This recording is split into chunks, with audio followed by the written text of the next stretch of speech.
Madame Nora Bussini, journaliste d'investigation que nous accueillons. Madame, vous avez récemment écrit un essai intitulé « Les nouveaux antisémites », dans lequel vous dénoncez les liens qui pourraient exister entre des groupes d'extrême gauche et certains mouvements véhiculant un discours antisémite, notamment depuis le 7 octobre 2023.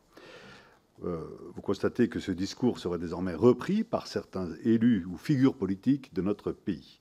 Nos travaux portant sur les mouvements islamistes en France et leur stratégie pour nouer des liens avec les élus nationaux ou locaux, nous souhaiterions vous entendre sur les éléments que vous avez recueillis au cours de votre enquête.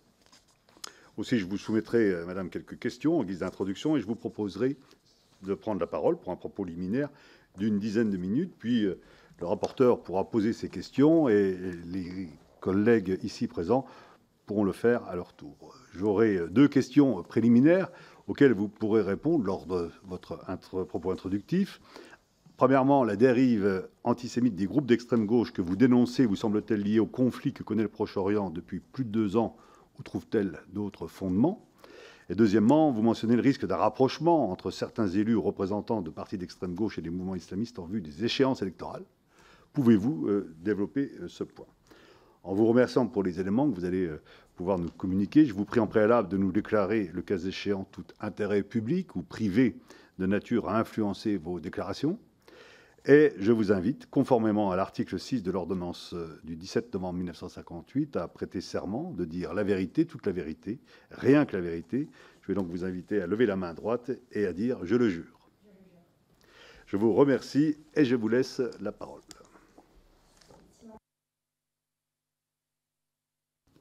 C'est bon, on m'entend? Parfait.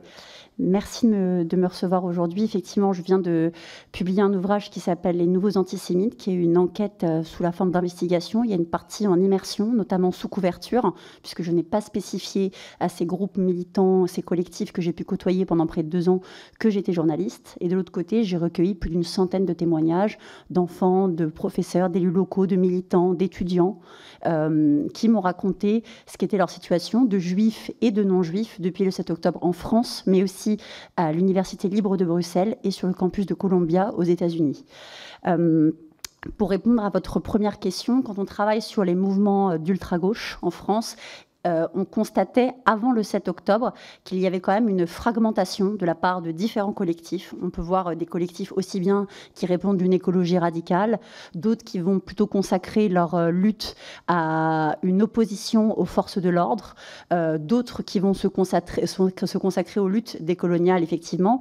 Et avant d'enquêter sur la question de l'antisémitisme, j'étais persuadée, comme je le raconte dans l'avant-propos de mon ouvrage, que cette convergence des luttes qui est le porte-étendard des luttes militantes, ce qu'ils rêvent de pouvoir obtenir, se ferait autour d'un ennemi commun, et que cet ennemi commun, pour moi, serait le policier, la figure du policier. On l'a vu notamment lors du décès du jeune Naël Merzouk, lors des émeutes en 2023. On a pu voir les banlieues, mais pas que, s'embraser autour d'une colère, autour des forces de l'ordre, mais cette colère n'a pas tenu. Et sauf qu'aujourd'hui, pour faire tenir une convergence de lutte, faire tenir des luttes militantes, il fallait un ennemi commun. Cet ennemi commun, en l'occurrence, le 7 octobre l'a apporté, c'est la figure du juif, ou plutôt du sioniste, qui a permis de fédérer toutes ces luttes fragmentées, éclatées autour de cette cause, qui serait prétendument une cause palestinienne et qui viendrait instrumentaliser une empathie légitime, je le précise, pour les civils palestiniens, sous prétexte de pouvoir apporter un message de soutien au terrorisme. Et dans cette enquête, j'ai vraiment tenu à faire le distinguo entre de l'apologie du terrorisme, du soutien à des groupes armés, à, par exemple, un soutien aux civils palestiniens assassinés. En l'occurrence, quand on travaille sur l'ultra-gauche, il y a un constat qui est sensiblement le lien qu'on peut retrouver quand on travaille sur l'islamisme, c'est une détestation de l'État et un rejet des institutions démocratiques, une opposition à tout ce qui font nos institutions démocratiques en l'occurrence. C'est pour ça que dans mon livre, j'ai voulu justement mettre en avant de très nombreux collectifs sur lesquels on va revenir, qui, dès le 7 octobre, soit se sont créés, soit se sont unis autour d'un discours qu'ils prétendent décolonial, mais qui finalement est un soutien à la résistance, comme ils l'appellent, sous toutes ses formes, ou plutôt la résistance armée, à savoir le Hamas, mais aussi, et surtout on va y revenir, le Front populaire de libération de la Palestine, qui est une organisation reconnue comme terroriste, qui a participé au massacre du 7 octobre. Dans le cadre de cette enquête, j'ai été notamment confrontée à... alors, en France, c'est un collectif, ce n'est pas considéré comme une organisation terroriste, mais c'est une organisation reconnue comme terroriste dans de nombreux pays qui s'appelle Samidoun. Et Samidoun est le fil rouge de mon ouvrage, puisque je les ai retrouvés aux États-Unis, je les ai retrouvés à Bruxelles, mais je les ai surtout retrouvés en France, dans de nombreuses salles municipales, soutenues, approuvées par des partis politiques et par des membres de partis politiques français. Voilà, Samidoun est la façade du Front populaire de libération de la Palestine. Je vais revenir exactement sur les termes qui concernent Samidoun, excusez-moi.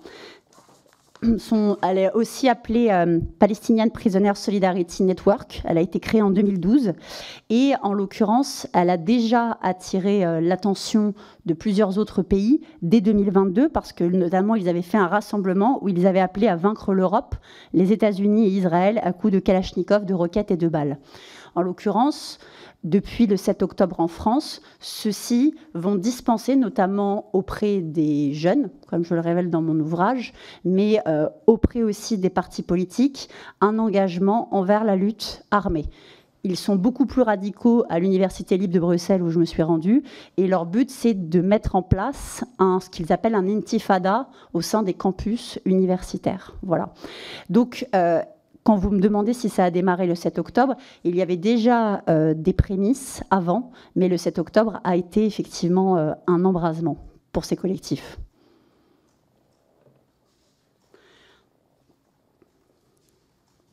Merci. Donc ça, c'était effectivement la première question. La deuxième question, c'était est-ce que, par rapport aux échéances électorales qui s'annoncent, vous mentionnez le risque d'un rapprochement qui pourrait se faire entre certains élus et des représentants de partis d'extrême gauche et donc ces mouvements islamistes. Est-ce que vous pouvez développer ce point des prochaines échéances électorales? Bien sûr. Alors, je vais prendre tout de suite, je vais vous citer un passage qui est important parce que c'est un passage de la fin de mon ouvrage, excusez-moi, qui pour moi explique un petit peu à quel point les échéances municipales, en tout cas, sont primordiales et sont envisagées depuis plusieurs années par des collectifs et des militants.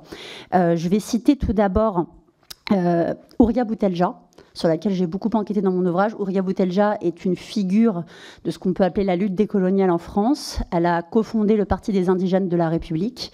Elle a écrit des ouvrages extrêmement controversés. Elle a été accusée à plusieurs reprises d'antisémitisme pour ses positions. Et elle, dès 2024, elle écrivait sur son site QG décolonial un article qui s'appelait « Garder la tête froide, rester stratège, définir des objectifs à court, moyen et long terme, gagner en rapport de force, viser 2027 ». Et elle détaille comment il est primordial pour faire avancer leur cause d'investir des partis politiques. Et elle n'est pas la seule. Je retrouve des passages de quelqu'un dont on va beaucoup parler après, qui s'appelle Elias Dimzalen, qui a aussi fait partie de mon enquête, mais qui est aussi un militant prédicateur, qui a été jugé pour apologie du terrorisme, parce qu'il a appelé à faire un intifada de Paris à Gaza. Il a fait appel de la décision de justice qui a eu lieu récemment. Et donc lui et un autre militant, Wissam Gzelka, disait en 2022 qu'il était primordial que les élections qui arrivent étaient une des cartes, je cite, et je vais même aller plus loin, ils disent, à ce moment-là, et c'est important pour voir ce qui se passe au niveau des élections, c'est de dire qu'il fallait repérer ceux qui seraient leurs potentiels alliés, qu'on les mette en place et qu'on les radicalise de jour en jour. Et en l'occurrence, dans cette citation exacte, il parle du parti de la France insoumise, également de la figure de M. Jean-Luc Mélenchon. Je cite le détail du passage dans mon ouvrage.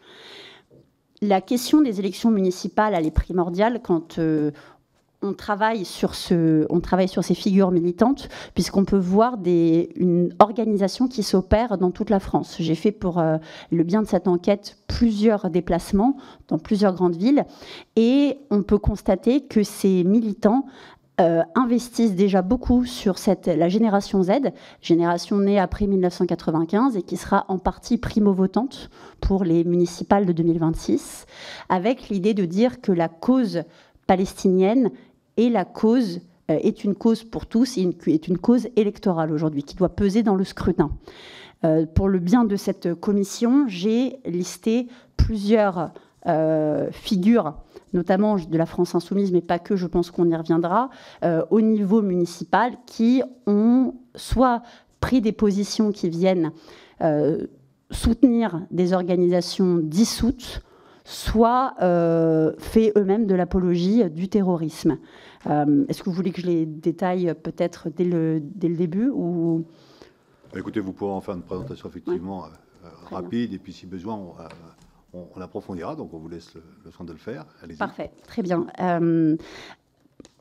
Encore une fois, dans le cadre de cette enquête, j'ai travaillé sur des collectifs comme Urgence Palestine, qui est un collectif en passe de dissolution par le gouvernement, dont l'un des porte-parole, Omar Al-Soumi, a appelé à ce que l'on soit en manifestation où je me trouvais en immersion, à ce qu'on soit, parce qu'il a dit il faut être un déluge d'Al-Aqsa en France. Le déluge d'Al-Aqsa, c'est le nom donné à l'attaque terroriste du 7 octobre. La question du déluge d'Al-Aqsa, c'est quelque chose qui revient beaucoup dans les luttes militantes. On l'a vu encore tout récemment, le 7 octobre 2025, avec un collectif antifasciste qui normalement est dissous, le collectif GAL, dans la région de Lyon, qui a appelé à faire un déluge d'Al-Aqsa. C'est ce qu'on retrouve aussi beaucoup dans des boucles Telegram, notamment des boucles Telegram liées au régime de la République islamique d'Iran. Ça aussi, j'y reviendrai. Je crois que vous auditionnez également mon confrère Emmanuel Razavi, avec lequel j'ai beaucoup travaillé pour les besoins de mon livre et qui reviendra. Alors, dans le cas de figures qui ont des liens avec ou qui ont tenu des propos liés à l'islamisme, j'aimerais commencer par des militants de la France insoumise, que je cite dans mon enquête, et après aussi, notamment le cas de Ali Diouara, qui était candidat LFI dans la 5e circonscription de Seine-Saint-Denis et qui, lui, donc là, bien avant le 7 octobre, déjà dès 2022, le 15 décembre 2022, il va soutenir Adama Traoré, avec un H, qui est le défenseur du terroriste Michael Harpon, qui a commandité un attentat terroriste à la préfecture de police en octobre 2019. Il a également soutenu, le 14 octobre 2022, Baraka City, qui est une association dissoute. Et il a soutenu aussi Idriss Siamedi, ce qui est extrêmement important parce que c'est un prédicateur frériste, qui est lié d'ailleurs à une figure frériste proche du Hamas, qui s'appelle Mohamed Hassan Ouldadou. Et lui n'a pas hésité à publiquement les soutenir en 2022. Si vous me permettez, madame, c'est très bien de donner effectivement des exemples sans obligatoirement de manière nominative pour telle ou telle personne. Vous le transmettrez par écrit, nous aurons les éléments. Ce qui est important, c'est de montrer justement ces situations et les cas concrets pour dire que ça existe. Vous pouvez dire un élu de tel parti, voilà. D'accord, sans que ce soit nominatif. Si nous en sommes d'accord. Hein. Très bien. Merci en tout cas de continuer. Oui. Merci. Écoutez, moi, c'est ce que je vous propose. Nous aurons les éléments ensuite. Je pense que ce qui est intéressant, c'est de voir ces situations telles qu'elles sont et de ne pas rentrer dans tel ou tel cas nominatif. Nous aurons ensuite les éléments pas écrits où nous aurons les noms. Je vais vous les remettre avec les... Nous verrons pour la publication du rapport. Mais à ce stade, je crois que ce qui est important, c'est de voir les liens qui peuvent exister. Il faut vous remercier. Toutefois, je serai obligée parfois par des moments... Alors, je ne vais pas faire nominativement chaque lien, mais... C'est une enquête en immersion, donc j'ai été confrontée à des députés que j'ai croisés dans des manifestations auxquelles j'ai participé. Et donc vous me dites si vous ne souhaitez pas que je les nomme dans ce cas-là. Encore une fois, le but c'est de montrer des situations. Si on veut avoir les noms, on a le livre dans lequel on peut les avoir. Dans le cas d'une commission d'enquête, nous ne sommes pas là pour montrer du doigt telle ou telle personne, nous sommes là pour comprendre des phénomènes. Et donc c'est pour ça que je vous invite à le faire dans ce cadre. Je vous remercie. Et dans ce cas-là, je vais vous parler d'événements liés qui ont eu lieu dans des salles municipales. Donc là, on est en l'occurrence vraiment au cœur du fait qu'on a des militants d'ultra-gauche et surtout des militants qui vont avoir un discours islamistes ou des liens avec des organisations terroristes qui ont bénéficié d'accès privilégié à des salles municipales. Dans mon livre, et c'est déjà dans le précédent ouvrage, je consacre une bonne partie à la Semaine des Coloniales, qui est un événement qui se tient à Ivry-sur-Seine chaque année, dans une salle municipale. Cette année, je ne vous cache pas moi-même que j'ai été assez ébahie. On a atteint un stade un peu supérieur. J'y suis allée évidemment sous couverture. À cette soirée-là, qui était co-organisée par Urgence Palestine et Samidoun, on était en plein dans l'attente de savoir ce qui était arrivé à Yahya Sinwar, l'un des chefs du Hamas. À ce moment-là, nous ne savions pas s'il avait été ou non assassiné. Et donc, ce qui mettait vraiment dans un état de détresse profonde les militants qui, quand ils ont appris son décès, nous lui avons rendu hommage dans cette salle municipale. Il y avait donc le porte-parole de Samidoun, Adel, que je cite dans mon ouvrage. Adel, que l'on peut également retrouver à de nombreuses reprises dans d'autres salles municipales, notamment pour soutenir M. Elias Dimzalen, aux côtés d'un député de la France Insoumise, et aussi de collectifs comme les Soulèvements de la Terre, qui sont des collectifs écologistes radicaux, qui donc arrivent tous à s'unir et à faire cette convergence des luttes en soutien à M. Dimzalen. Dans le cadre de la Semaine des Coloniales à Ivry-sur-Seine, je donne la date dans mon ouvrage si besoin, c'était en 2024, il a été scandé par Leïla, qui est une des porte-paroles d'Urgence Palestine. L'essence même de la résistance, vous tuerez 10 de nos hommes pour chacun de vos hommes que nous tuerons, mais c'est vous qui finirez par vous lasser. Vous tirez sur un chef et il tombera en martyr, et nous aurons 10 autres candidats. 10 combattants martyrs tomberont, 1000 autres s'enlèveront. Vous pouvez tuer la tête, vous ne couperez pas la résistance de son sol. Les Palestiniens résisteront jusqu'au bout. Voilà. Donc le détail de son discours dans cette salle municipale est retranscrit dans mon ouvrage, mais pour les besoins de l'enquête et pour pouvoir prouver la connexion notamment financière entre ces collectifs, j'ai tenu à faire un don à Samidoun par carte bleue, et ils m'ont spécifié qu'il fallait que je fasse ce don sur le stand d'Urgence Palestine parce qu'il faisait compte et finances communes. Donc c'est important parce que, en l'occurrence, Samidoun était aussi très lié au collectif Palestine Vaincra à Toulouse. Et ce collectif a été dissous. Il y avait déjà eu une demande de dissolution avant le 7 octobre en 2022 qui a été confirmée devant le Conseil d'État en 2025. Et pourtant, Samidoun est étroitement lié aussi à ce collectif.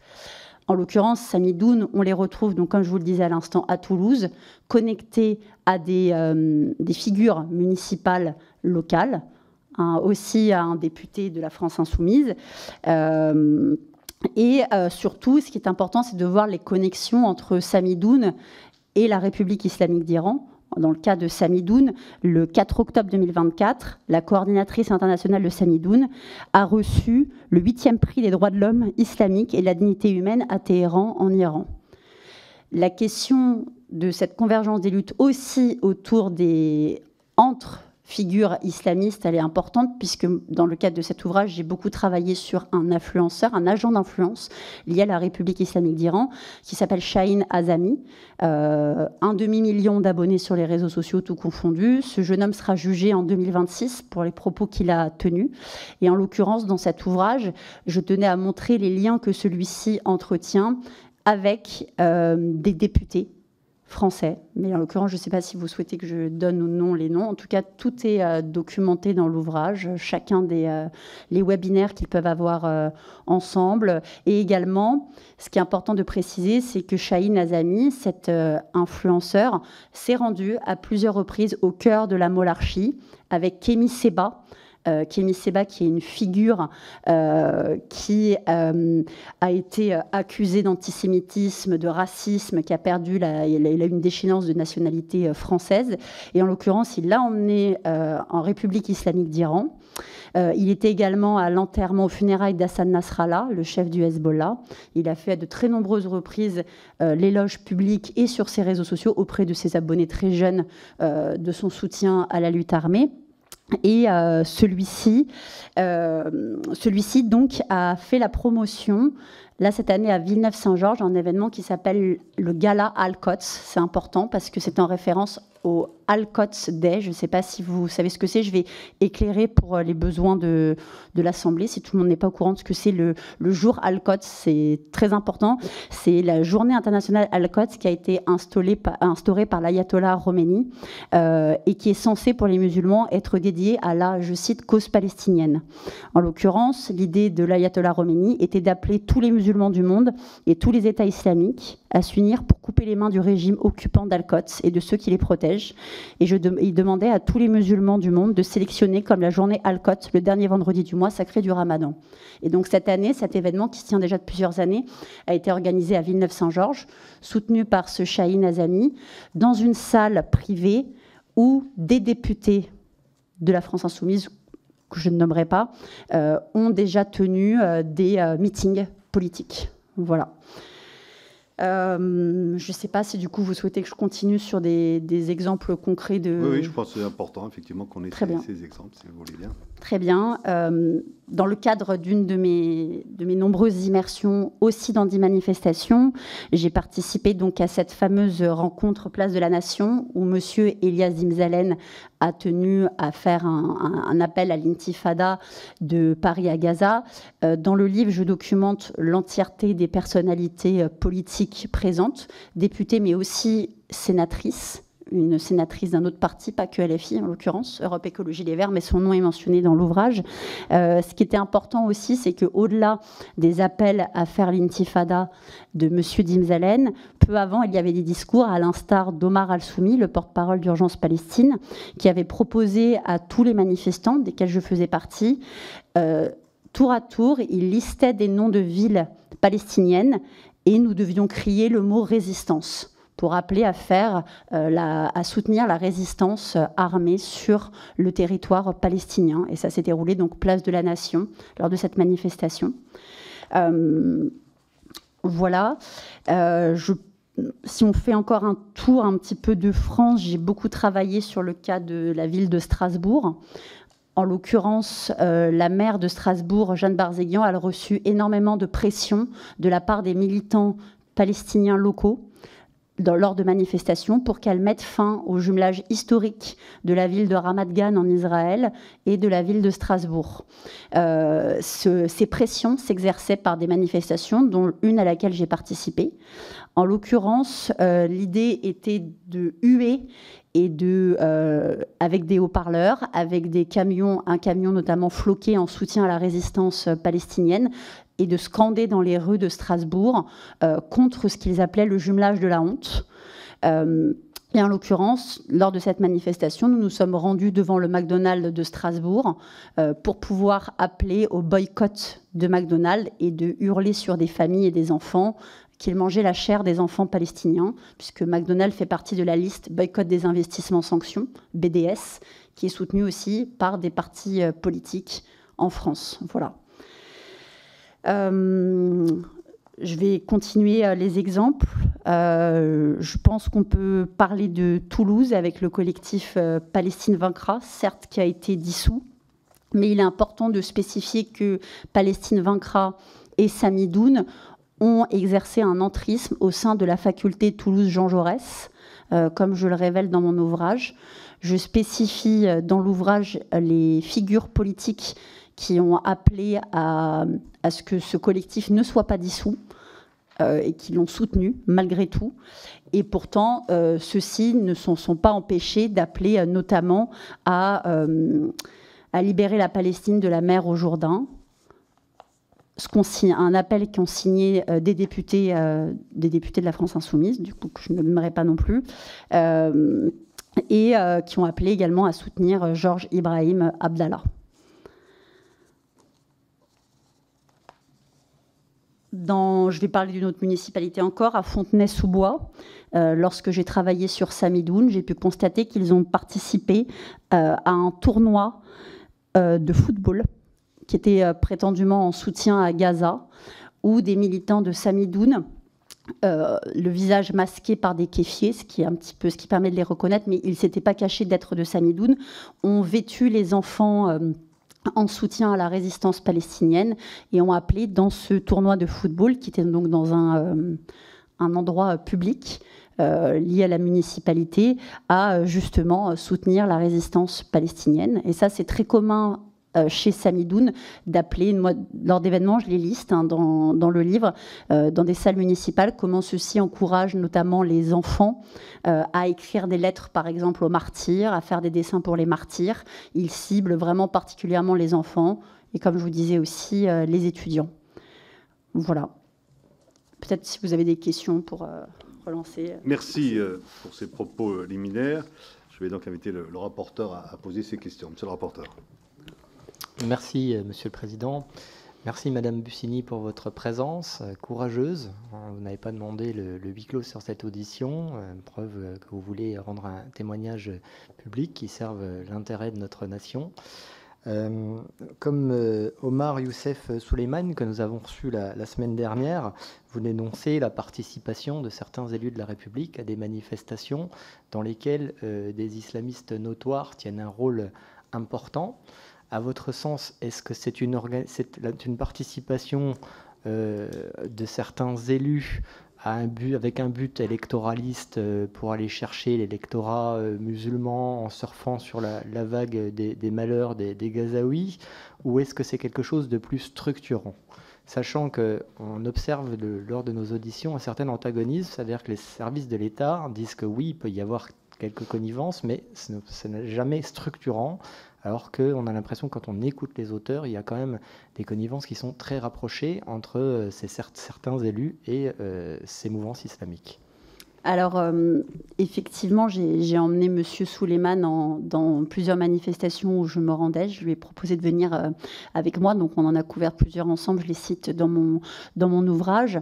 Déjà, tout à l'heure, quand j'ai cité des figures comme Roya Boutelja, Elias Zimzalem ou Wissam Zelka, tous ne se cachent pas de dire qu'ils investissent et qu'ils ont comme projet d'investir un parti politique, précisément la France Insoumise, parce que même si, je cite encore une fois, selon eux, M. Jean-Luc Mélenchon pourrait être, encore une fois, je cite, islamophobe, c'est ce dont ils l'accusent en tout cas, ils estiment que la France Insoumise est le parti qui pourrait défendre le mieux leurs intérêts. Et c'est ce qui est longuement cité dans mon ouvrage, je cite chacun. Et vous pouvez d'ailleurs, là en l'occurrence, c'était des sources ouvertes, c'est des archives que j'ai pu moi-même retrouver en écoutant des discours. Donc en tout cas, du côté de certains partis politiques, certains collectifs, certaines figures militantes, oui, il y a un côté structurel et une ambition en investissant dans un parti politique, même s'ils ne sont pas d'accord avec tout.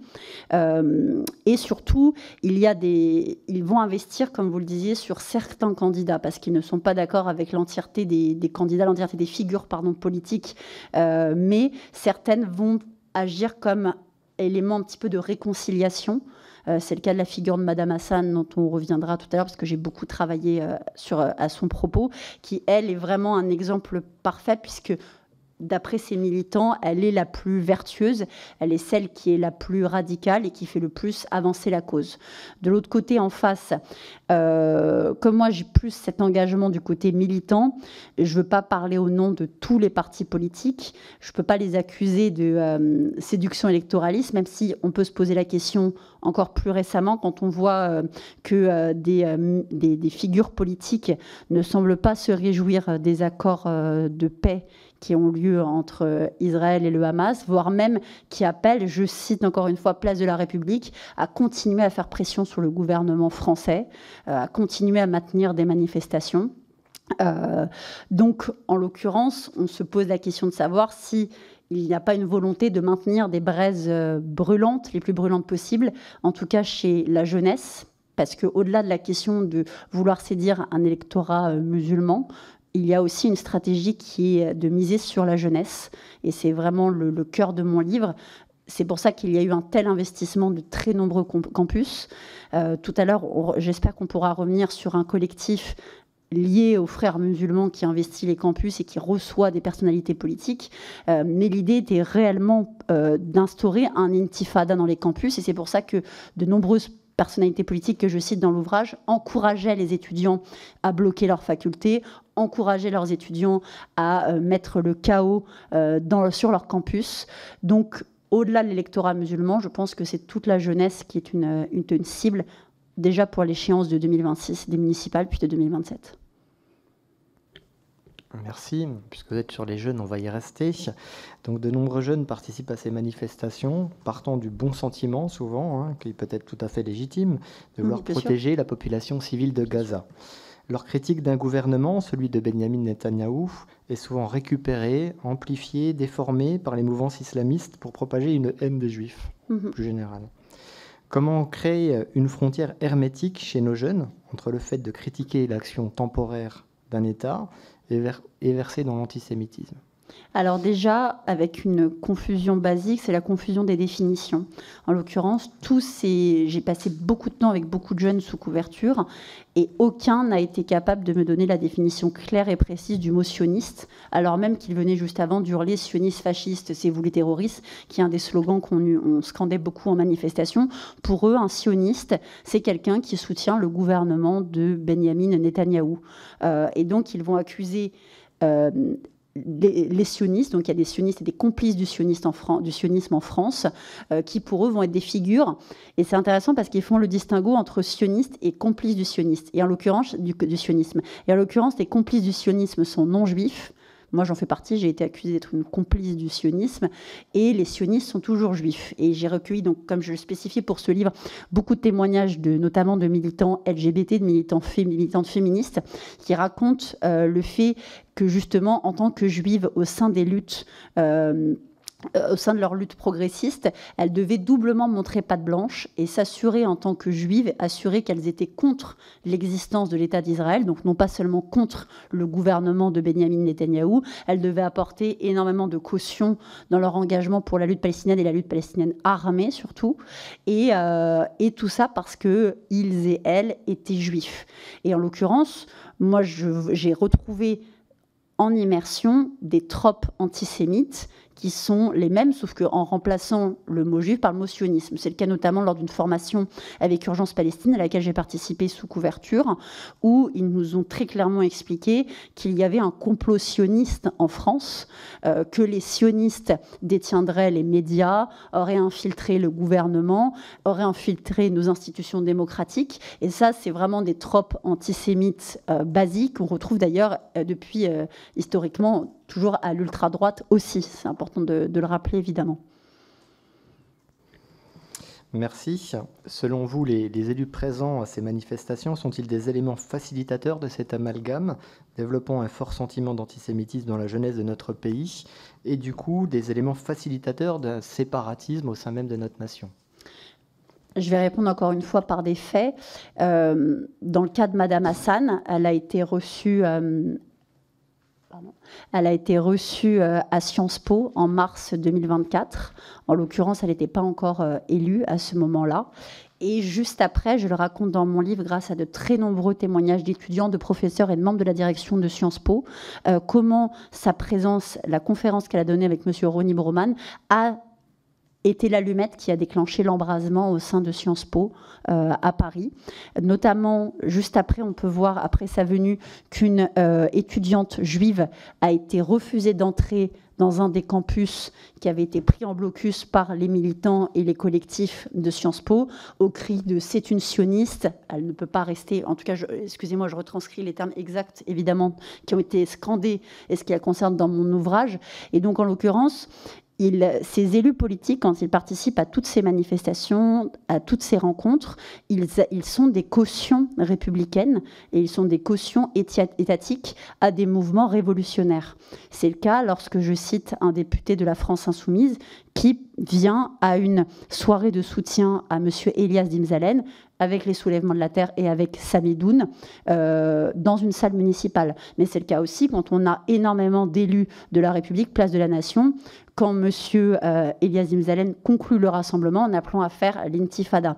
Et les exemples sont très nombreux. Comme ils apparaissent comme des cautions, ils peuvent permettre à ces militants de se dire si eux ne réagissent pas quand nous sommes en train de pousser le bouchon, nous n'avons donc pas de limite. Et c'est après, quand les médias vont s'emparer de certains moments, quand ils vont décrire ce qui va être de l'apologie du terrorisme, eux vont ne pas le percevoir ainsi, puisqu'ils vont se dire, ils étaient là, ils ne disaient rien. Je retranscris beaucoup de manifestations et de rencontres, même parfois très confidentielles, dans la rue, dans des squats, etc., où il y a des élus, où on scande quand même « Vive la résistance armée », et ces élus ne tressaillent pas, ne disent strictement rien. Donc il n'y a pas de contestation, et ce qui devient une légitimation républicaine.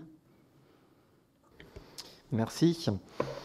Dans votre ouvrage, vous mettez en avant une convergence des luttes autour de la cause palestinienne entre des associations paraissant pourtant totalement antagonistes, comme les associations LGBT, féministes, etc., qui seraient certainement persécutées par le Hamas si elles étaient dans Gaza.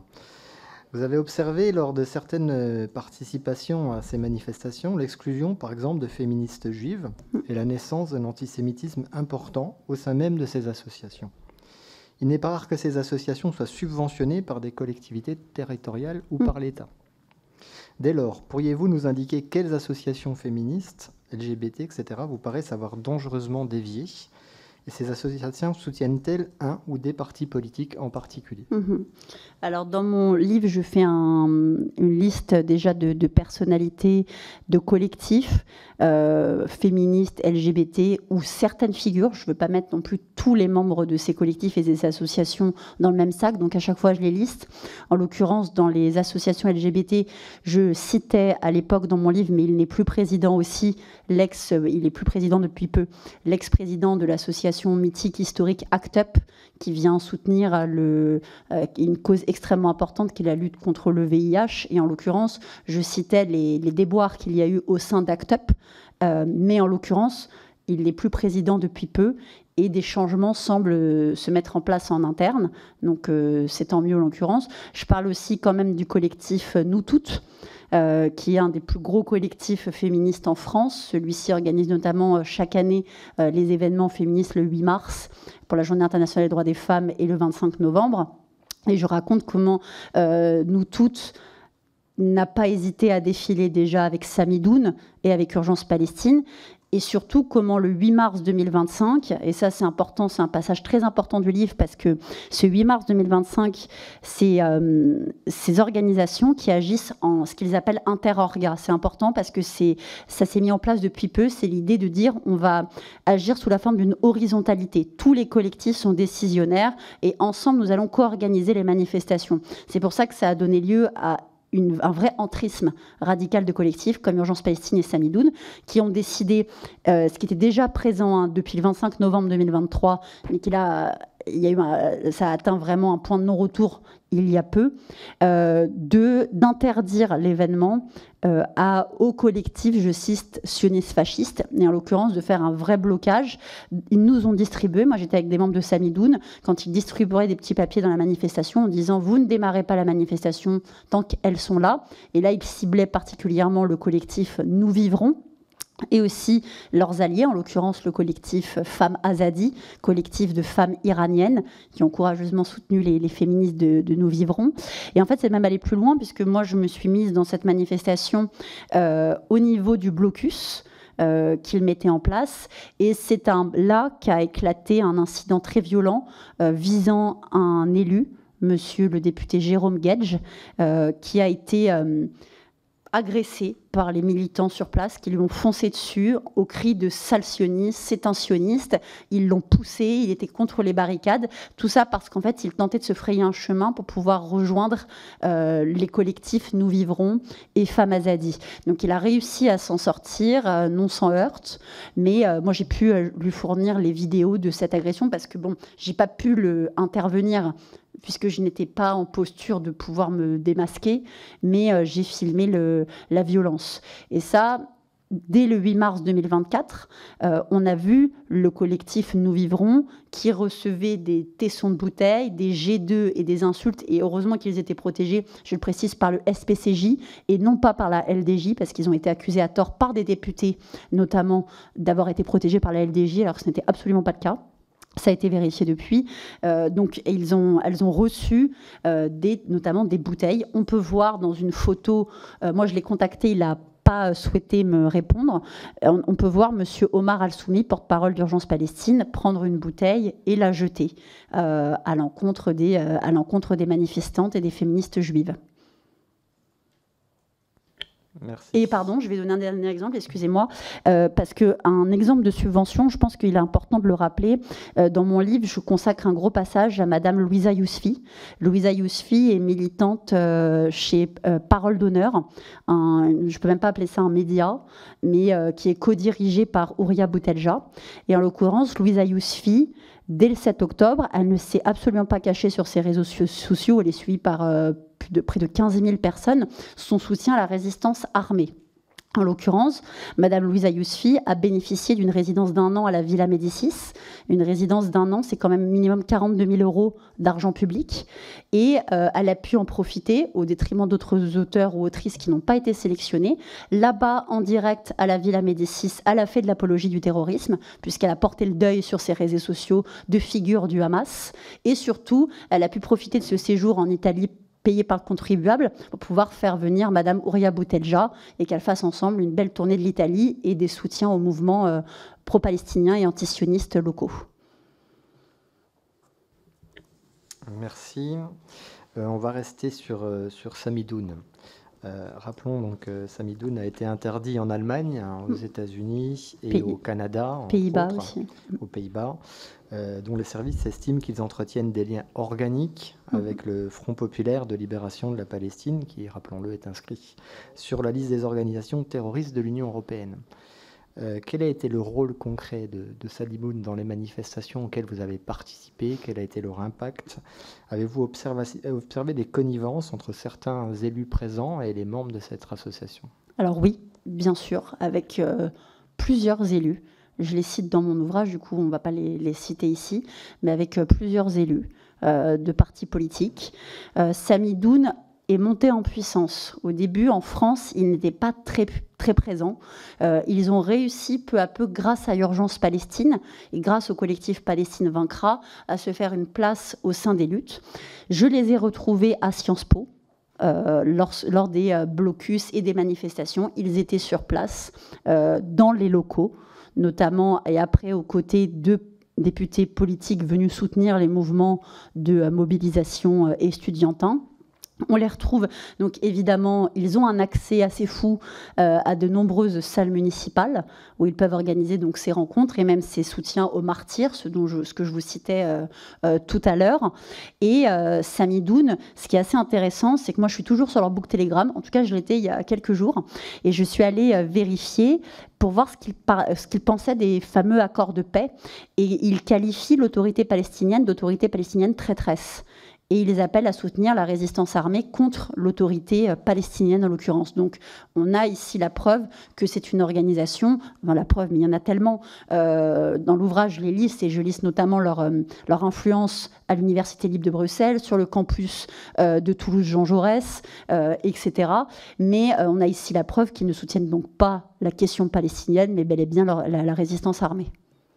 C'est comme ça qu'ils l'appellent. Merci. Certaines universités ont été mobilisées pour participer à ces manifestations. Quels ont été, selon vous, les vecteurs de cette mobilisation ? Alors déjà, en fait, ça ressemble beaucoup à ce qui s'est passé à Bruxelles, encore une fois, l'Université libre de Bruxelles, où pour moi, là, on atteint des sommets, mais ça ne nous concerne pas, nous ici en l'occurrence, mais les connexions sont importantes. On a des collectifs extérieurs, c'est le cas à Strasbourg, des collectifs palestiniens locaux, je les cite à chaque fois pour chaque ville, qui vont avoir une influence et un soutien sur les étudiants, intra-université. Je le raconte notamment dans le livre sur le campus, encore une fois, Toulouse Jean Jaurès, comment, grâce à des étudiants de l'UEJF, ils se rendent compte comment des listes d'étudiants et de collectifs étudiants matchent avec des listes de militants de Palestine Vaincra ou encore de Samidoun. Et ça, on le retrouve beaucoup parce qu'il y a des étudiants qui rejoignent ces mouvements, Urgence Palestine, Samidoun, Palestine Vaincra, etc. Donc il y a un soutien extérieur validé et approuvé par des personnalités politiques que je cite dans le livre, et on va avoir aussi un soutien intérieur par ces étudiants. Et il y a aussi, c'est important de le rappeler, des soutiens internationaux, et je pense que c'est peut-être le moment de parler de Students for Justice in Palestine, sur lequel j'ai beaucoup enquêté. C'est pour ça que je me suis rendue sur le campus de Columbia aux États-Unis, parce que ces mouvements d'intifada estudiantins partent quand même des États-Unis, mais on les retrouve en France dans plusieurs campus. Students for Justice in Palestine a été créé en 1993 à Berkeley par Hatem Bazian. Hatem Bazian, il est professeur de droit islamique et lui, il ne se cache pas de soutenir l'équivalent des frères musulmans américains, c'est le Council of American Islamic Relations. Et donc, ce monsieur a créé Students for Justice in Palestine, dont on retrouve une antenne à Sciences Po qui s'est créée peu après le 7 octobre et qui a permis à Madame Rima Hassan d'intervenir au sein du campus. Et donc, Students for Justice in Palestine, dès le 7 octobre, produisait ce qu'ils ont appelé une boîte à outils à destination de tous les étudiants pour leur expliquer à quel point les actes du Hamas étaient légitimes et nécessaires et quels étaient les arguments si on tentait de leur dire qu'il y avait eu lieu un pogrom, qu'il y avait une agression une organisation terroriste, etc., comment ils ne devaient pas se laisser influencer. Et donc, dans le cas de Students for Justice in Palestine, c'est eux qui ont co-organisé les mouvements de manifestation à Sciences Po, de blocus extrêmement violents. Et donc, en l'occurrence, c'est eux qui ont reçu Madame Rima Hassan. Merci. Alors, vous affirmez qu'il existe, je vous cite, une véritable infiltration de la mouvance islamiste dans toute la société française grâce à l'aide efficace, réfléchie, programmée de la gauche radicale. Pouvez-vous nous expliquer comment se manifeste cette infiltration et quelle est l'aide apportée, selon vous, par la gauche radicale? Et d'autres mouvements politiques sont-ils concernés? Oui, alors déjà, je pense que c'est le moment pour moi de parler de collectifs qui ont été reçus au Parlement européen, de collectifs qui s'appellent le FEMISO. FEMISO est donc le Forum des organisations européennes musulmanes et des jeunes étudiants, qui a été créé par la Fédération des organisations islamiques en Europe, qui est une représentation européenne des frères musulmans. FEMISO a été reçu au Parlement européen par Madame Rima Hassan, tout comme un autre collectif sur lequel j'ai beaucoup travaillé, le collectif LALAB, qui est un collectif qui se veut de lutte contre, je cite, l'islamophobie, par le prisme notamment du féminisme. Et eux aussi ont été reçus au Parlement européen par Madame Rima Hassan. Dans le cadre de mes enquêtes, j'ai pu prouver comment LALAB a été co-créé par Atika Trabelsi, qui elle-même a séjourné à l'IESH. Elle y a vécu une partie de sa vie, puisque son père travaillait là-bas, a été étudiant à l'IESH. L'IESH, qui est un institut qui vient d'être dissous par le gouvernement, parce qu'il a formé pendant plus de 30 ans des figures fréristes, des aumôniers, des imams, dont des personnes qui seraient parties faire le djihad. Et donc, ces deux collectifs-là, par exemple, ont été reçus au Parlement européen. On peut prendre aussi l'exemple de Shahin Azami, comment celui-ci, cet influenceur, agent d'influence de la République islamique d'Iran, a pu participer à des webinaires avec des élus de partis politiques, comment celui-ci est même liké sur ses réseaux sociaux quand il va, par exemple, diffuser un jet de faux sang sur la façade de Sciences Po par Rima Hassan, et comment celui-ci est soutenu et connecté par différentes figures politiques. Le problème, c'est que j'aimerais vous répondre plus dans le détail, mais il me faudrait pour cela donner des noms. Je ne vais pas le faire parce que vous ne le souhaitez pas, je vais respecter ce que vous spécifiez. Ce qui est important aussi de rappeler, c'est comment des collectifs, notamment une organisation dissoute, le collectif contre l'islamophobie en France, CCIF, qui a été dissous il y a quelques années, mais qui là est accusé de reconstitution d'organisation dissoute sous le sigle du CCIE, a été jusqu'à être invité à l'Assemblée nationale par un élu de la France insoumise, mais il n'est pas soutenu que par cet élu-là. D'autres élus, notamment de la France insoumise, soutiennent, ils ne se cachent pas vraiment de soutenir le CCIE, qui est notamment a quand même été étroitement lié à la cabale qui a visé Samuel Paty. Je peux prendre aussi un autre exemple, Madame Myriam Aboudaka, militante du Front populaire de libération de la Palestine, qui a reçu une invitation à l'Assemblée nationale de la part d'une élue de la France insoumise. J'aimerais encore une fois vous donner beaucoup d'exemples, j'en ai des pages entières, mais je vous les remettrai évidemment après, dans le détail, avec évidemment toutes les preuves, puisque j'ai travaillé majoritairement en source ouverte. Je regarde s'il y a des choses. Je vais quand même parler d'autres partis politiques, c'est important parce qu'il y a des listes que je donne. Il y a notamment Europe Écologie Les Verts. Vous aurez la liste des figures sur lesquelles j'ai travaillé, qui ont des accointances avec des organisations qui promeuvent un islam radical. Je fais bien attention, évidemment, aux termes que j'emploie pour ne pas qu'il y ait qu'on n'amalgame pas évidemment la communauté musulmane. Des membres d'Europe Écologie Les Verts, j'ai quand même quelqu'un qui est un ancien LREM et un ancien membre de des Républicains aussi. Voilà. Donc je vous donnerai je ne peux pas vous donner les noms ici, je respecte ce que vous souhaitez, mais je vous donnerai les détails de liens notamment avec le feu Miso, qui est cité quand même dans le rapport des frères musulmans. Je vous donnerai des liens avec d'autres associations, l'UOIF, quand même, qui a été qui est une émanation des frères musulmans. Voilà. Donc effectivement, il n'y a pas que la France insoumise, il y a d'autres partis politiques, même s'ils vont être peut-être plus minoritaires, en tout cas dans l'enquête que j'ai menée et les preuves que je détiens. Voilà. Merci. Alors, dans le chapitre 12 de votre ouvrage, vous revenez très particulièrement sur la situation de Rima Hassan. Quel lien lui attribuez-vous avec des individus ou groupes de la mouvance islamiste ? Et de quels éléments disposez-vous pour prouver ces liens ? Alors, en l'occurrence, comme je vous disais tout à l'heure, le feu Miso, là, il n'y a pas plus clair. On peut se référer évidemment aussi au travail qui a été mené dans le rapport sur les frères musulmans, qu'elle a quand même invité au Parlement européen. L'ALAB, en l'occurrence, je citais tout à l'heure les membres de l'association l'ALAB, dont l'une des cofondatrices. Alors, l'ALAB, je vais aussi rentrer dans le détail parce qu'elle les a reçus en grande pompe, mais l'ALAB, au-delà d'avoir été cofondée par quelqu'un qui a résidé, qui a passé une partie de sa vie au sein de l'IESH, l'ALAB met quand même en lumière des figures très problématiques. Je cherche juste mes notes, excusez-moi.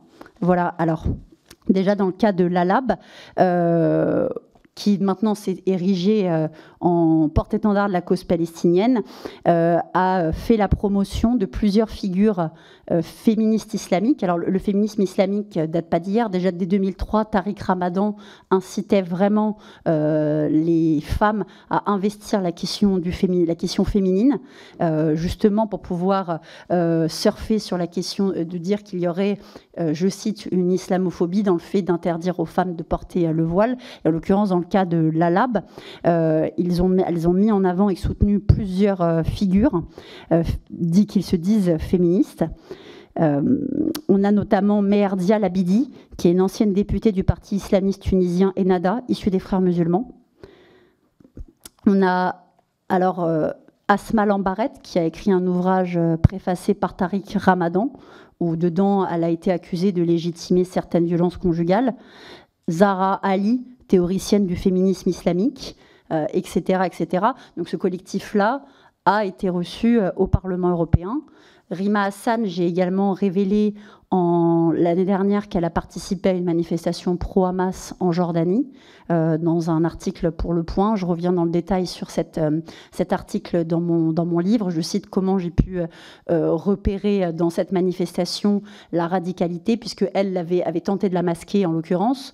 Et surtout, je pense, Rima Hassan, donc, il y a Student for Justice in Palestine dont je vous parlais tout à l'heure. Il y a aussi ses likes à Shahin Azami, agent d'influence de la République islamique d'Iran. Et même tout simplement, je pense dans le cas de Rima Hassan, il faudrait juste regarder la publication qu'elle a faite il y a 2 jours, où elle a mis one by one en faisant référence à un article qui explique comment le Hamas tue chaque gang palestinien, civil quand même palestinien, accusé d'être des ennemis de l'organisation armée. Voilà. J'explique aussi dans le livre comment Rima Hassan, par le doxing qu'elle a pu faire, a mis en danger des figures comme d'élus locaux, comme Pernel Richardot, élu socialiste à Strasbourg, qui a été placé sous protection fonctionnelle, qui a témoigné dans mon livre, notamment par la pression qu'elle peut exercer, par le biais aussi, le soutien des collectifs pro-palestiniens locaux. Voilà. Merci. Donc, on va passer donc aux questions de nos collègues, en commençant par Madame Le Grip, et ensuite, Madame Yadan, Madame Le Grip, Madame Yadan, Monsieur Dragon, Madame Branger. C'est notre...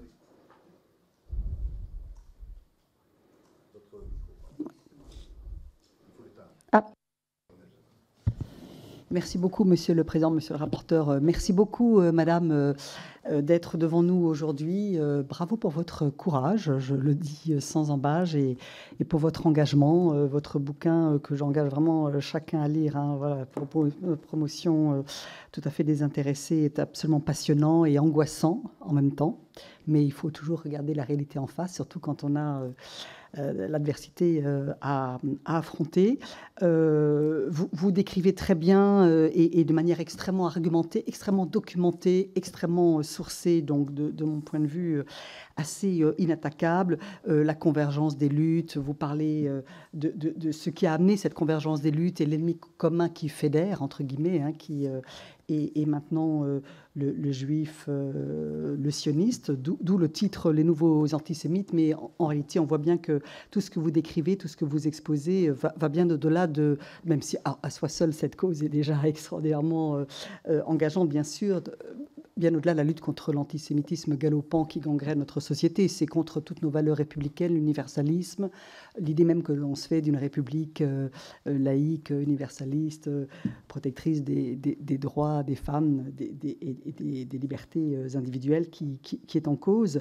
Je voulais vous demander, au-delà de tout ce que vous écrivez, de tout ce que vous nous dites cet après-midi, au fond de vous, quel est le véritable intérêt ou le véritable objectif de tous les élus de la gauche radicale, particulièrement ceux qui appartiennent à la France insoumise, pour être dans cette accointance, cette complaisance, cette connivence? Par-delà l'intérêt purement électoraliste de draguer, et faire même plus que draguer les voix des musulmans de France, ce qui est par ailleurs extrêmement méprisant de mon point de vue et extrêmement dégradant. Mais voilà, par-delà le cynisme électoral, l'opportunisme électoral, le fait de vouloir gagner des places fortes des mairies, peut-être pourquoi pas d'autres échéances électorales, et donc d'être dans cette façon du clientélisme le plus éculé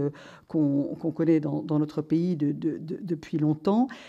Est-ce qu'il y a, à votre avis, dans cette convergence d'intérêts, autre chose? Est-ce que c'est la vision révolutionnaire portée par la France insoumise qui fait que le chaos, l'affrontement, la radicalité, etc., peuvent justifier tous les expédients, que la fin justifie tous les moyens? Est-ce que c'est vraiment parce qu'il y a cette vision révolutionnaire que portent, il ne s'en cache pas, les membres de la France insoumise, et qui justifie cela, y compris donc d'aller sur voilà, ce terrain-là, l'antisémitisme, l'antisionisme, l'islamisation de la cause palestinienne, quelque chose quand même de très pénible à voir se développer. Voilà ma question. Merci beaucoup. Merci, Madame Bussigny. Merci beaucoup pour vos remarques. Effectivement, j'allais vous répondre le terme le chaos. Je vais citer un militant insoumis qui m'a raconté en immersion, qui m'a dit un jour cette phrase en immersion qui m'a beaucoup touchée. La révolution se fera avec ou sans les urnes. Et je pense que cette phrase, elle veut tout dire, parce que c'est l'idée de se dire, bon, on va se contenter pour le moment peut-être des municipales, mais si ça ne marche pas avec les municipales, le chaos, on le fera arriver par tous les moyens possibles. Et c'est pour ça que tout à l'heure, je tenais vraiment à citer plusieurs figures accusées d'antisémitisme, d'accointance avec le frérisme, de militantisme radicaux, qui le disent inlassablement, que la France insoumise, mais aussi ses autres partis, doivent être mises en place et qu'on les radicalise de jour en jour. Donc l'intérêt est là, c'est un intérêt de révolution, un intérêt de chaos, et ce qui permet justement de créer cette accointance entre l'islamisme et entre une ultra-gauche. C'est ce que je disais tout à l'heure quand je parlais d'une détestation profonde de l'État et de tout ce qui vont être les figures de l'État. Ça va avec la justice, ça va avec la figure du policier, etc. Mais tout ce qui vont composer nos institutions démocratiques en l'occurrence, parce qu'on n'a pas eu le temps de revenir dans le détail sur cette détestation des forces de l'ordre, mais elle est réellement un des moteurs, le deuxième sans doute, après la prétendue empathie pour les civils palestiniens. La question des forces de l'ordre, quand je parlais tout à l'heure de la semaine décoloniale par exemple, dans mon précédent ouvrage Les Nouveaux Inquisiteurs, j'étais allée aussi à la semaine décoloniale, où l'enjeu de cette soirée, c'était avant le 7 octobre, était la haine des forces de l'ordre. On a scandé dans une salle municipale « un bon flic est un flic mort », un flic une balle, justice sociale, dans cette salle municipale. Et en l'occurrence, il s'expliquait comment on peut s'organiser sans les forces de l'ordre pour faire justice entre eux. Donc il y a vraiment l'idée de se communautariser et se placer en rejet des institutions et des représentants de la loi. Merci. Pour le groupe Rassemblement National, la parole est à M. Nicolas Dragon. Merci, Monsieur le Président, Monsieur le rapporteur. Merci, Madame Bussigny, de votre présence et de toutes les explications que vous avez pu nous apporter depuis le début de cette audition. Certains manifestants qui refusent de condamner les actions du Hamas, notamment celles du 7 octobre, ou qui défilent aux côtés des groupes classés proches des terroristes, invoquent la convergence des luttes, on en a parlé tout à l'heure. Pourtant, dans la bande de Gaza, sous le contrôle du Hamas, les personnes homosexuelles, transgenres, mais aussi, je dirais, la liberté des femmes sont mises à mal, nous le savons. Comment comprendre qu'en France, ces militants qui revendiquent l'égalité homme-femme, qui revendiquent, je dirais, l'appartenance à une sexualité, comment comprendre, comment expliquez-vous cette hypocrisie, en fait, de ces manifestants présents sur le sol français, des Français, ou comment comprendre cet aveuglement? Je vous remercie. Merci, chers collègues. Madame Bussigny. Merci. Alors effectivement, c'est grâce aux nombreux témoignages de militantes féministes, de militants LGBT, que j'ai pu répondre à cette question qui me taraudait, mais qui taraude, je pense, chaque personne qui vient. Dès que je fais une conférence, on me demande, mais comment c'est possible que des militants, alors qu'on sait qu'il y a les lois de la charia en Palestine, soutiennent le Hamas en l'occurrence? La question qu'il faut comprendre, c'est la question du prisme décolonial. La question décoloniale passe au-dessus de toutes les autres discriminations. Une figure militante féministe témoigne dans mon ouvrage dans le détail. Elle raconte comment elle a pu voir, peu avant le 7 octobre, notamment dans le cas du décès du jeune Naël Merzouk, des militants accusés de violences sexistes et sexuelles, réintégrés dans les luttes féministes et LGBT, au profit que l'urgence était l'antiracisme. C'était ce qui leur était spécifié. Et le 7 octobre a été ce déclencheur et a décuplé cette question-là. Dans mon précédent ouvrage, Les Nouveaux Inquisiteurs, je raconte comment, lors d'un événement qui s'appelle la Pride radicale, qui se tient depuis plusieurs années à Paris, et qui, l'année où j'ai participé sous couverture à la co-organisation, a pu appliquer des lois de ségrégation raciale dans les rues de Paris, puisque nous étions chargés, nous les, je cite, racisés, parce que je suis ce qu'on appelle une racisée, je suis franco-marocaine et qu'une partie de ma famille est de confession musulmane. J'ai été chargée de trier les gens selon leur couleur de peau, puisque les blancs devaient aller en fin de cortège afin de laisser les non-blancs en début de cortège. Et là, en l'occurrence, même les couples LGBT, s'ils étaient blancs, allaient en fin de cortège avec les autres. La question décoloniale était placée au-dessus. Dès le 7 octobre, mon précédent ouvrage, donc Les Nouveaux Inquisiteurs, est sorti 3 semaines avant le 7 octobre. Le 7 octobre, j'ai réactivé l'un de mes très nombreux faux comptes, parce que dans le cadre de mes enquêtes, j'ai de très nombreux faux comptes avec des fausses existences numériques crédibles, pour pouvoir rejoindre beaucoup plus facilement des boucles Telegram. Et j'ai pu constater que beaucoup de collectifs féministes LGBT, de figures, pour certaines soutenues par de l'argent public, je les cite dans mon livre, sabraient le champagne le 7 octobre et disaient à quel point c'était magnifique de voir enfin le colonisé qui se rebellait contre le colon, de voir enfin l'opprimé se défendre contre l'oppresseur. Donc en fait, ce discours binaire décolonial vient systématiquement placer l'un dans la catégorie colonisée, l'autre dans la catégorie colon, quoi qu'il arrive. Et c'est pour ça que, par exemple, on scande beaucoup en manifestation « l'Algérie a vaincu, la Palestine vaincra ». Et ça, c'est vraiment un adage qui revient dans chacune des manifestations auxquelles j'ai participé. Merci. Merci, madame. Madame Caroline Yadan. Merci, Monsieur le Président. Merci beaucoup, Nora Bussigny, pour votre témoignage. pour votre courage qui est exemplaire, parce que je tiens à dire que ça n'est pas facile, que beaucoup choisissent le huis clos pour des raisons de sécurité et vous avez choisi l'inconfort et vous avez choisi de témoigner devant tout le monde. Et pour ça, je tiens vraiment à vous féliciter, à vous féliciter d'abord pour votre travail, pour ce livre. Effectivement, je rejoins ma collègue Constance Le Grip que tout le monde devrait lire parce qu'il est absolument essentiel à la connaissance que nous devrions tous avoir, tant élus de la République que simples concitoyens. Alors ma question va porter spécifiquement, je voudrais revenir sur Samidoun en fait, et sur le rôle essentiel que Samidoun joue apparemment dans l'infiltration de l'islamisme. Vous avez rappelé, nous avons rappelé que Samidoun était interdite comme proche du FPLP, comme organisation terroriste par le Canada, par les États-Unis, par les Pays-Bas. Récemment, elle a été interdite en Allemagne depuis octobre 2023.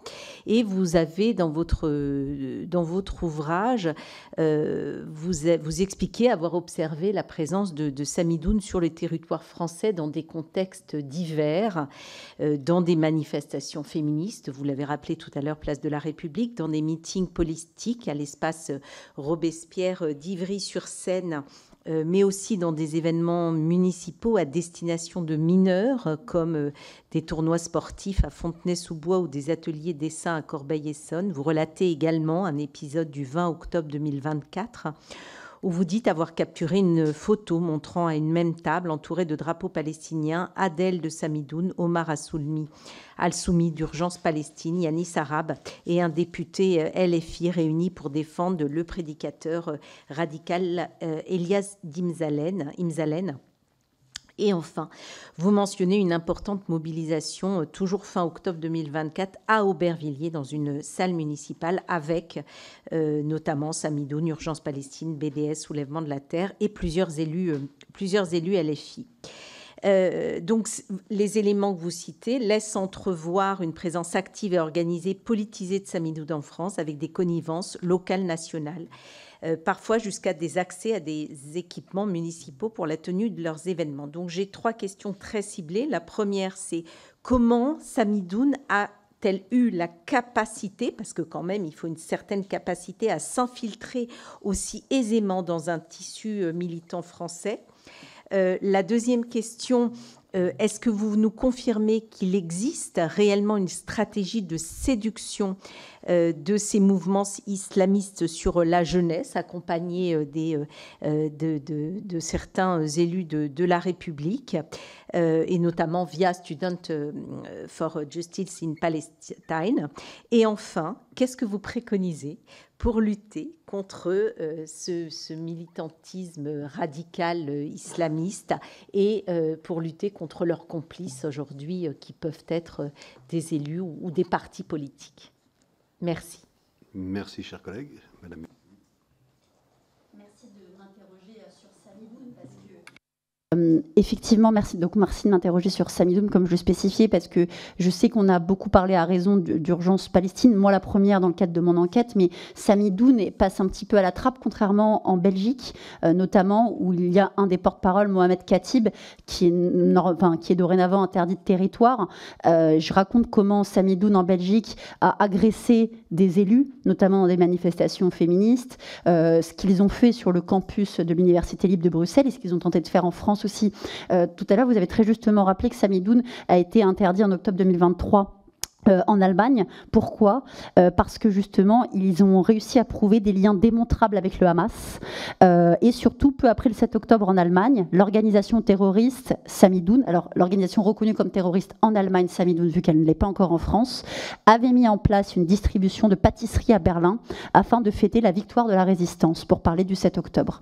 Voilà. Et ça, c'est exactement ce qu'on retrouve en France quand on passe du temps avec Samidoun, quand on est sur leur boucle Telegram. Il faut savoir qu'au cours de mon immersion, j'ai été également dans la boucle Telegram internationale de Samidoun, mais Telegram a suspendu cette boucle justement à cause de la classification terroriste dans de nombreux pays, et ce qui n'est pas le cas de la France. La boucle Telegram Samidoun Paris banlieue est toujours active. Nous sommes maintenant un peu plus de 500 dessus. Nous étions beaucoup moins au début de la création de cette boucle Telegram.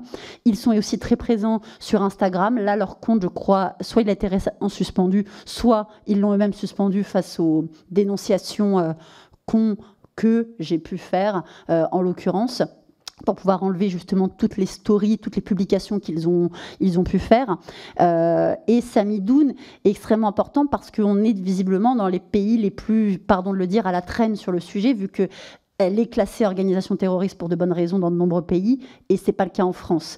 Et vous avez raison de le rappeler, la question de la jeunesse est fondamentale et primordiale pour Samidoun. C'est pour cela que je ne compte plus les événements qu'ils ont faits avec des enfants, par le biais du dessin, comme je le racontais tout à l'heure, par le fait de dessiner des petits courriers à envoyer aux martyrs, aux prisonniers palestiniens, etc.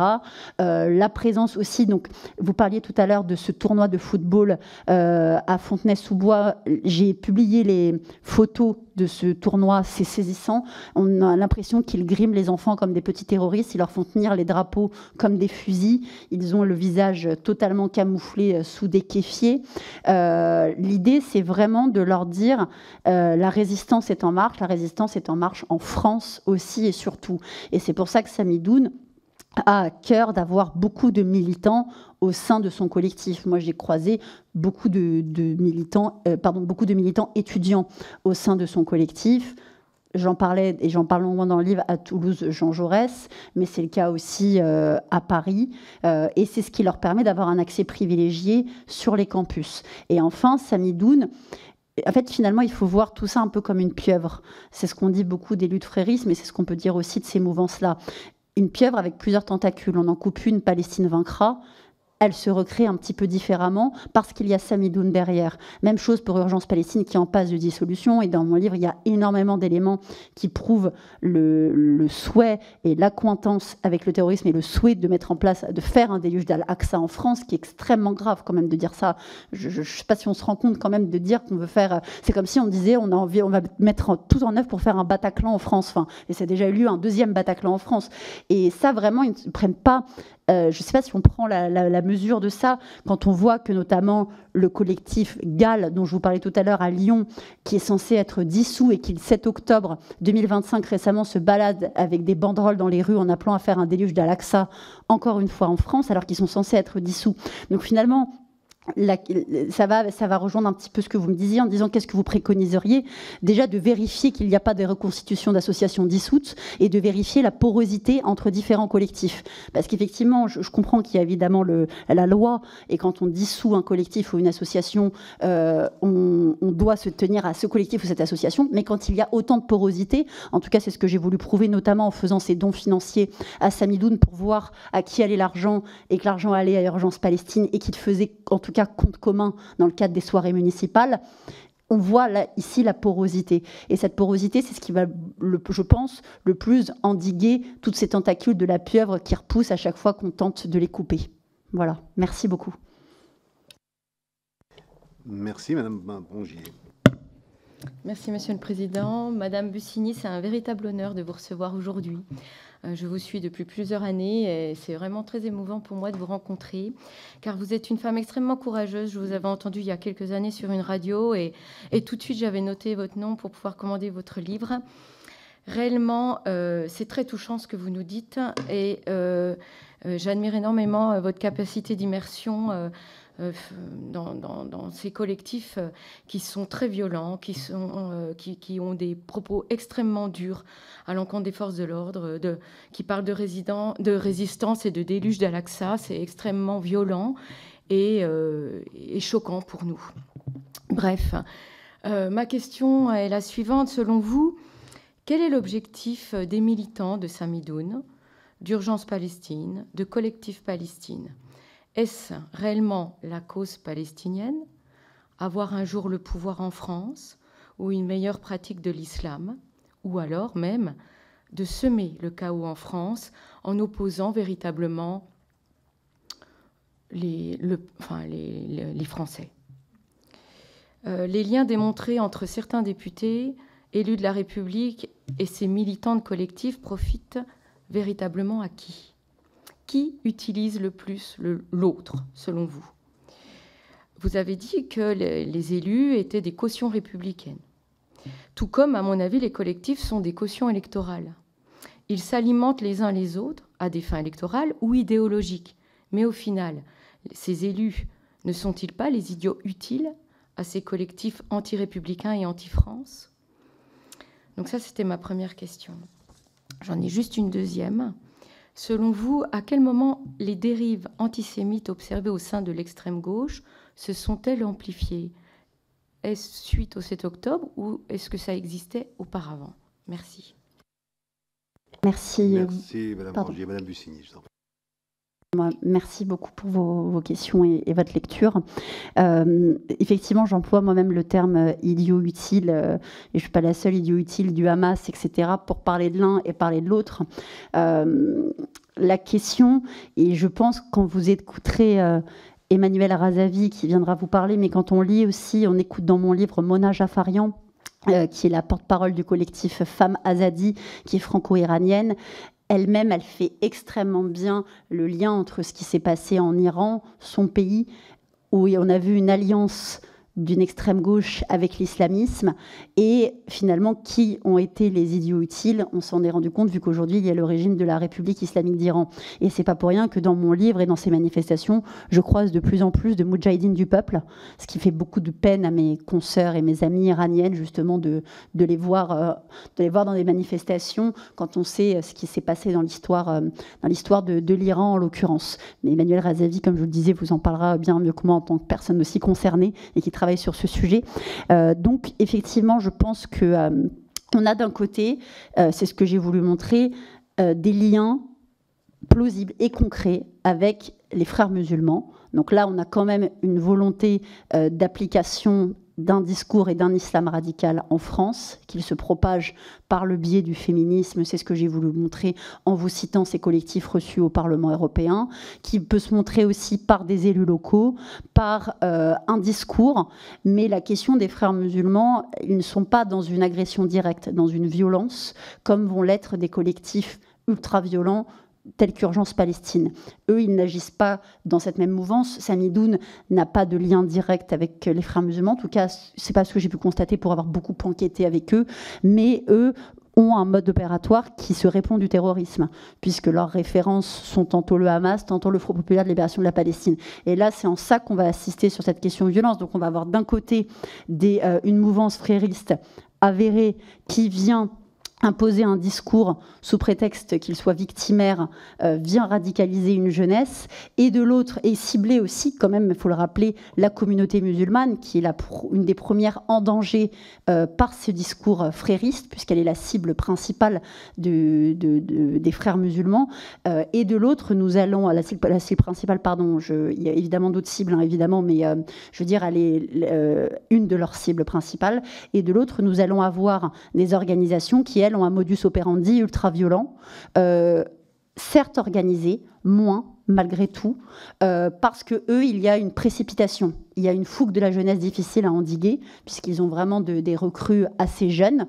mais quand on écoute Samidoun, moi je les ai écoutés dans une réunion qu'il faisait un peu internationale où ils étaient présents dans chaque pays, ils se félicitaient notamment d'avoir réussi à autant investir et à autant convaincre des étudiants de l'Université libre de Bruxelles, en disant c'est exactement ce qu'il faut qu'on fasse dans tous les campus, c'est dès qu'il y a des manifestations et des blocus pour la Palestine, passer du temps avec eux et les convaincre de nous rejoindre. Et ça, c'est très important parce que dans le cadre de Students for Justice in Palestine, je voulais en reparler parce que dans le cadre de mon enquête, quand j'y suis allée, j'avais été assez effarée de découvrir ça. C'est que Students for Justice in Palestine, je le rappelle donc en France, qui a reçu Madame Rima Hassan à Sciences Po, qui, et je le révèle dans mon livre, a mis en place des Google Forms, Google Docs, à compléter à destination des étudiants pour encourager tous les étudiants à dénoncer et lister des professeurs ou d'autres étudiants qui, je cite, nieraient l'expérience palestinienne. Il ne disait pas à quoi servirait leur liste. Students for Justice in Palestine, je révèle dans mon livre que le 24 mars 2024, la section Students for Justice in Palestine de Columbia a co-organisé pour les étudiants volontaires un événement qui s'appelait Résistance 101, qui était sous la forme d'un visio où ces jeunes étudiants ont pu rencontrer en ligne Khaled Barakat, membre de l'organisation terroriste du Front populaire de libération de la Palestine. Il les a félicités en direct pour leurs actions étudiantes, les a encouragés à continuer à faire cette intifada des campus en leur disant que eux-mêmes, depuis Gaza, ils sont fiers de voir cette mobilisation étudiante. Donc il y a, comme je le disais, ces deux modus operandi. D'un côté, une volonté plus subtile, plus douce, sur du très long terme, et c'est comme ça qu'agissent les frères musulmans, du très long terme, qui est d'investir par un discours, et de l'autre, des organisations liées au terrorisme, qui, elles, veulent agir dans le chaos et l'ultraviolence, et qui ont trouvé des députés et des figures politiques pour les soutenir dans ce rôle-là, et qui sont, en l'occurrence, leurs idiots utiles. Merci beaucoup. Très bien, Madame, il reste à vous remercier pour ces éléments très intéressants. Si vous êtes d'accord, vous pouvez compléter vos échanges en répondant par écrit au questionnaire qui vous avait été adressé, et également complété par les échanges que nous avons pu avoir cet après-midi.